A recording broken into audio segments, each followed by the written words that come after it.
Hello friends, welcome to our YouTube channel innovative coaching classes.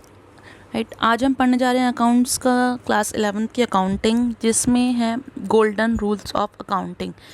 ये एक general topic है जो कि किसी चैप्टर से रिलेटेड नहीं है, आप कह सकते हैं। ये आप 11th 12th जब तक की अकाउंट्स पढ़ोगे उसके लिए एक बेस है।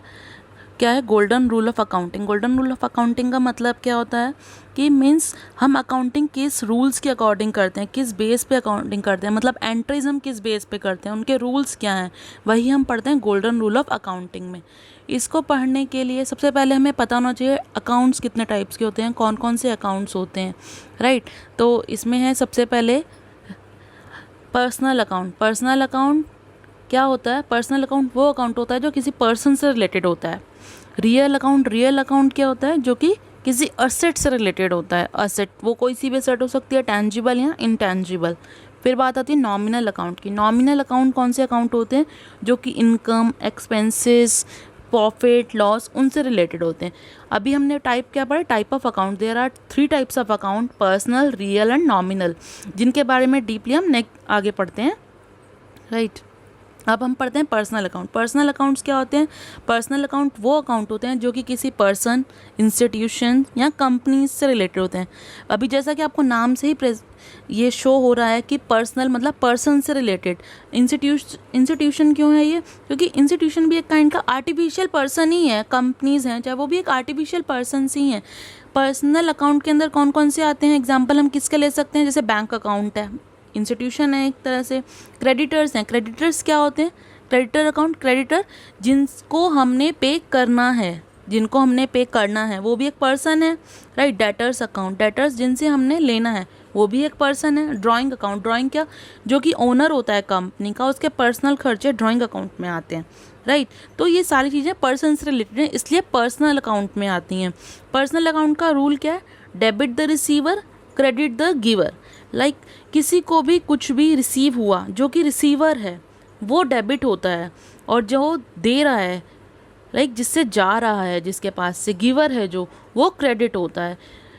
सबसे पहले अकाउंट में एंट्री करने के लिए 2 ही साइड होती हैं, डेबिट और क्रेडिट, क्योंकि हम ड्यूअल एंट्री पढ़ते हैं हमेशा अकाउंट्स में। राइट, सेकंड है रियल अकाउंट। रियल अकाउंट होता है टेंजिबल और इनटेंजिबल असेट से रिलेटेड। टेंजिबल असेट कौन सी होती हैं?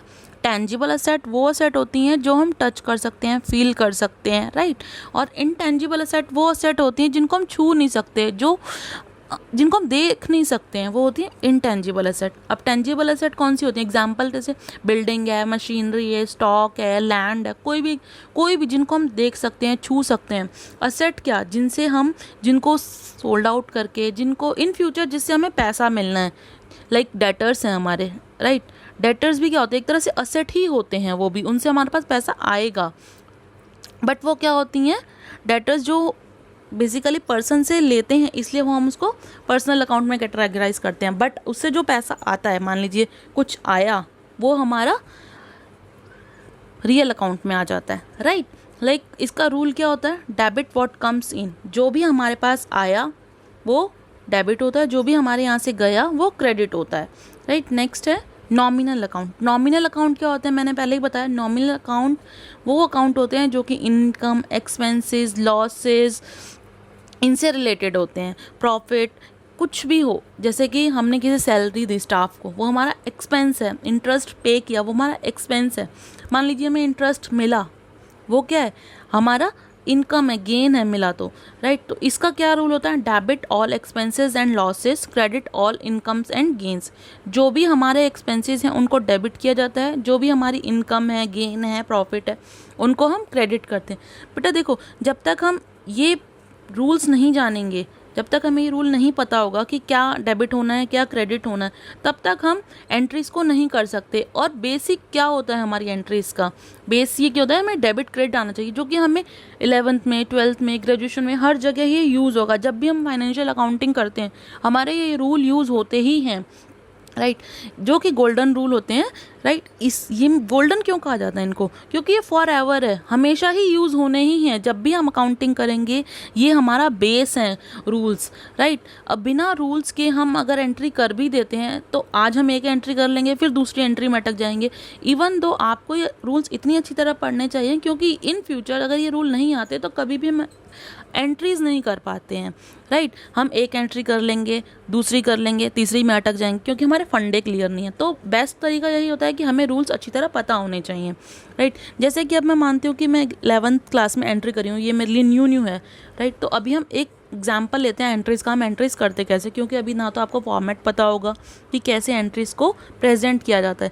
लाइक मैंने अभी कोई बिज़नेस स्टार्ट किया, उसमें मैंने कैपिटल इंट्रोड्यूस करी है। कैपिटल इंट्रोड्यूस करी मतलब मैं कैश लेके आई, अपने लिए कंपनी स्टार्ट करी, उसमें कैश लेके आई 1 लाख रुपीज़ का, राइट। तो इसकी एंट्री क्या होगी, 1 लाख रुपीज़ का। नॉर्मली बच्चे आप देखिए एंट्रीज करने से पहले एक फंडा याद रखिए, जो भी आता है वो डेबिट होता है। Debit what comes in, debit what comes in, credit what goes out. Mostly entries में ये फंडा एप्लीकेबल हो जाता है, लेकिन फिर भी आपको रूल्स याद करने ही चाहिए, राइट। जैसे कि capital introduce rupees 1 lakh rupees मतलब कैश आया, तो इसकी एंट्री बच्चे क्या होगी, कैश आया तो cash account debit, debit what comes in and credit what goes out, right. तो इसमें कैश आया तो हमारा 1 लाख रुपीज़ इंट्रोड्यूस, यानी कि 1 लाख रुपीज़ हमारा डेबिट हो गया। और क्या कैपिटल इंट्रोड्यूस करिए वो हमारी एक तरह से लायबिलिटी ही होती है, हमारी लायबिलिटी इंक्रीज हुई है तो उसके लिए हम उसको क्रेडिट करते हैं, राइट। नेक्स्ट एंट्री अगर हम देखें, furniture purchased worth rupees 20,000। Furniture purchase किया, क्या आया हमारे पास, फर्नीचर आया, बट हमने परचेज़ किया तो हमारे यहाँ से कैश गया भी। अभी मैंने आपको बताया जो भी आया डेबिट, जो भी गया क्रेडिट। देखो एंट्रीज क्या होगी इसकी, फर्नीचर अकाउंट डेबिट मतलब फर्नीचर हमारे आया और कैश गया तो कैश की क्रेडिट, फर्नीचर आया तो डेबिट। कितने से, 20,000 रुपीज़ से। फर्स्टली बच्चे जैसे आपको अगर ये नहीं पता किस फॉर्मेट में करते हैं, डेट फर्स्ट कॉलम होता है इसका हमारा डेट, हमें डेट दी नहीं हुई है, मेंशन नहीं की हुई है, इसलिए हम इसको नंबर से 1 और 2 डिनोट कर रहे हैं, राइट।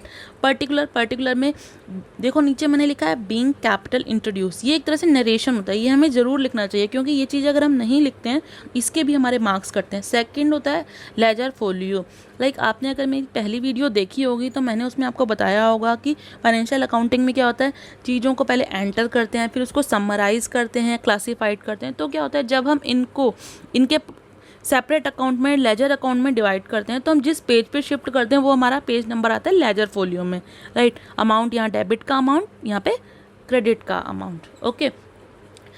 सेकेंड एंट्री थी फर्नीचर परचेज की, आया था फर्नीचर इसलिए हमने डेबिट किया, गया तो क्या गया, कैश गया इसलिए क्रेडिट, राइट। थर्ड एंट्री है गुड्स परचेज। अभी आपको मैंने बताया जैसे गुड्स परचेज, तो आप क्या सोचोगे कि मैं एंट्री करता हूँ गुड्स अकाउंट डेबिट क्योंकि गुड्स हमारे आए और कैश गया तो कैश क्रेडिट। बट बच्चे देखो कभी भी गुड्स को गुड्स के नाम से नहीं मेंशन करते। गुड्स होती क्या है, लाइक मैंने किसी भी चीज़ का बिजनेस स्टार्ट किया, जो लाइक मैंने राइस का, एक तरह से मान लीजिए मैंने राइस का बिजनेस स्टार्ट किया, मेरे को राइस सेल और परचेज करने, तो राइस क्यों है, क्या है मेरे लिए, गुड्स है, मतलब स्टॉक है एक तरह से, गुड्स स्टॉक जो हमारा सामान है जिसके लिए हम सेल परचेज कर रहे हैं उसी को ही गुड्स बोला जाता है। अदरवाइज कोई मशीन है वो तो हमारे लिए फिक्स सेट हो गई, उसको तो हम मशीनरी बोलेंगे, गुड्स नहीं बोलेंगे ना। तो देखो जो हम फिक्स सेट परचेज करते हैं तो वो पर्टिकुलर नाम से करते हैं, लाइक मशीनरी, फर्नीचर, जो भी हमने परचेज किया, राइट, जो कि फिक्स सेट होते हैं उनको हम उस नाम से करते हैं। लेकिन हमने जो सेल परचेज के पर्पज से आइटम्स परचेज किए उनको बोलते हैं गुड्स। अब गुड्स हमने परचेज किया, गुड्स को गुड्स परचेज नहीं लिखते, goods account debit to cash नहीं लिखेंगे, बिल्कुल भी नहीं। गुड्स को हम क्या लिखते हैं, परचेज या सेल्स के नाम से लिखते हैं। अगर हमने परचेज की तो परचेज अकाउंट डेबिट, क्योंकि गुड्स हमारे पास आई हैं तो हम गुड्स ना लिख के सिर्फ परचेज वर्ड यूज़ करते हैं, परचेज अकाउंट डेबिट। कैश हमारे यहाँ से गया है तो क्रेडिट, राइट। ये तो सिंपल आप देख रहे हैं। मोस्टली एंट्रीज जो मैंने अभी आपको बताई उसमें एक फंडा यूज़ हो रहा है, जो भी आया डेबिट, जो भी गया क्रेडिट। मोस्टली एंट्रीज आपकी से हो जाएंगी, लेकिन फिर भी रूल आपको याद करने चाहिए क्योंकि कुछ एंट्रीज ऐसी आ जाती हैं जिनमें हमें पता नहीं होता है कि ये रूल एप्लीकेबल होगा या नहीं होगा, इसलिए हमें सारे रूल्स पढ़ने हैं, राइट। नेक्स्ट क्या है, गुड्स सोल्ड वर्थ रुपीज़ 5,000। अब सोल्ड किया तो कैश आया मेरे पास, राइट, कैश आया, कैश आया तो कैश डेबिट होगा। अब गुड्स गई तो आप क्या लिखोगे, goods credit goods, no, goods की जगह क्या आएगा, सेल्स, क्या आएगा, सेल्स अकाउंट क्रेडिट होता है, cash account debit to sales, right. इसमें देखो नरेशन लिखा है बीइंग गुड सोल्ड, आप नरेशन लिखोगे तो ये बहुत ही अच्छा, इसके नंबर्स कोई नहीं कटते हैं आपको इसके लिए नंबर, अगर आप ये नहीं लिखोगे तो एग्जाम में आपके नंबर्स कटते हैं इसके लिए, राइट। डेबिट अमाउंट डेबिट वाले कॉलम में, क्रेडिट अमाउंट क्रेडिट वाले कॉलम में, आप ध्यान दे दीजिएगा इस चीज़ को, राइट। अब रेंट पेड रेंट क्या है हमारा, एक तरह से एक्सपेंस, एक्सपेंस क्या होते हैं, डेबिट, ठीक है। क्या होते हैं एक्सपेंस, अभी हमने रूल्स पढ़ा था ना, debit all expenses and losses, credit all incomes and gains, जो कि नॉमिनल अकाउंट का रूल था। लेकिन अगर आप इसको देखोगे सिंगल, मैं एंटर देखो, रेंट हमारा एक्सपेंस से डेबिट किया, कैश को क्रेडिट किया, क्यों, कैश गया। अगर आप सिंपली देखते हैं बेटा कि आप ये जो आया गया वाला रूल भी देखते हैं तो हम क्रेडिट में सीधा कैश लिखते थे, बचा क्या हमारा सिर्फ रेंट, तो हम रेंट डेबिट ही करेंगे, बट ऑब्वियस है। बट अगर इसमें और भी एंट्रीज और भी चीज़ें इंक्लूड होती तब आप कंफ्यूज जाते कौन सा डेबिट, अभी तो एक है तो आपको पता कैश अगर क्रेडिट हो रहा है तो डेबिट रेंट ही होगा। बट इन केस क्या होता, एक की जगह 4 चीज़ें होती, इसमें कुछ एक्सपेंसेस होते, कुछ इनकम्स होती, तो आप कंफ्यूज जाते हैं हमें डेबिट क्या करना है, क्रेडिट, इसलिए रूल्स को पढ़ना है। नहीं तो सिंपली अगर से देखो जिसमें रेंट है और कैश है, बताए आपको कैश जा रहा है तो कैश तो क्रेडिट होगा, बचा रेंट तो रेंट डेबिट ही करेंगे हम लोग, राइट। लेकिन अगर आप रूल्स से जाएंगे तो रूल्स क्या, नॉमिनल अकाउंट का रूल क्या होता है, debit all expenses and losses. इस रूल से हमने क्या किया, डेबिट किया रेंट को, एंड सेकेंड रूल जो था हमारा, debit what comes in, credit what goes out, cash गया है, आउट हुआ है, इसलिए हमने उसको क्रेडिट किया। अगर हम रूल्स की बात करें तो ये दोनों अलग अलग रूल से डेबिट और क्रेडिट हुए हैं। ज़रूरी नहीं है कि एक चीज़ जो है, जैसे मान लो मैंने एक एंट्री करी है, डेबिट और क्रेडिट दोनों एक ही रूल से आएंगे, हो सकता है एक नॉमिनल अकाउंट से आ रहा हो, एक पर्सनल अकाउंट से आ रहा हो, राइट। तो ये तीनों रूल एक दूसरे किसी भी एंट्री में मिक्स हो सकते हैं, कहीं ये ना सोचो कि रियल अकाउंट का तो दोनों डेबिट और क्रेडिट रियल में से ही मैंने देखना है, राइट।